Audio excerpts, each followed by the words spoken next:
ગુજરાત સરકારમાં રાજ્ય કક્ષાના પાણી પુરવઠા, ગ્રામીણ વિકાસ અને ગ્રામ્ય યોજનાઓ મંત્રી ઈશ્વરસિંહ પટેલે આજે પોતાના ધારાસભ્ય તરીકેના કાર્યકાળ દરમિયાન બીજી વખત તેમના કાર્યાલયમાં ગુરુદત્ત મહારાજ સાહેબનું વિશેષ પૂજન કરી કાર્યરત થયા છે અને આ પ્રસંગે વાતાવરણ ભક્તિમય અને ઉત્સાહપૂર્ણ રહ્યું, જ્યાં મંત્રીઓએ ગુરુદત્ત મહારાજની મૂર્તિનું મંગળ કાર્ય કરીને નવા કાર્યકાળની શુભારંભ કર્યો છે। આ પૂજન પછી તેઓએ પોતાના વિભાગીય કામકાજને વેગ આપવાની યોજના જાહેર કરી। આ વિશેષ કાર્યક્રમમાં રાજ્યસભાના સાંસદ નરહરી અમીન, નાણામંત્રી કનુ દેસાઈ, ભરૂચ જિલ્લાના ધારાસભ્યો તથા આત્મારામ પરમાર સહિત અનેક વરિષ્ઠ નેતાઓ, પરિવારના સભ્યો અને વિભાગીય ટેકેદારો ઉપસ્થિત રહ્યા। બધા વડીલોએ મંત્રીજીની શુભેચ્છાઓ આપીને નવા વર્ષ 2026ની હાર્દિક શુભકામનાઓ પાઠવી। નરહરી અમીને કહ્યું કે ઈશ્વરસિંહજીનું આ ભક્તિમય આગમન ગુજરાતના પાણી પુરવઠા વિભાગને નવી ઉર્જા આપશે। તેમના નેતૃત્વમાં ગ્રામીણ વિસ્તારોમાં પીવાના પાણીની વ્યવસ્થા વધુ મજબૂત થશે।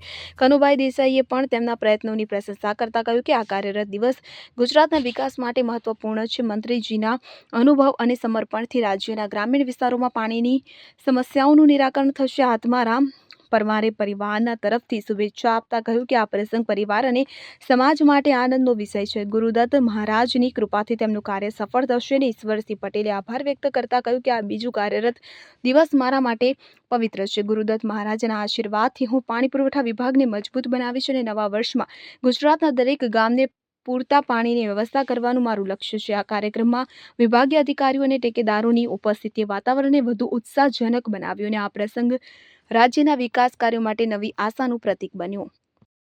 Bureau report CN24 news. હવે જુઓ દેશ દુનિયાની તમામ ખબરો તમારી આંગળીના ટેરવે। ઉઠાવો મોબાઈલ અને Google Play Store પરથી ડાઉનલોડ કરો અમારી CN24 ન્યૂઝ મોબાઈલ એપ।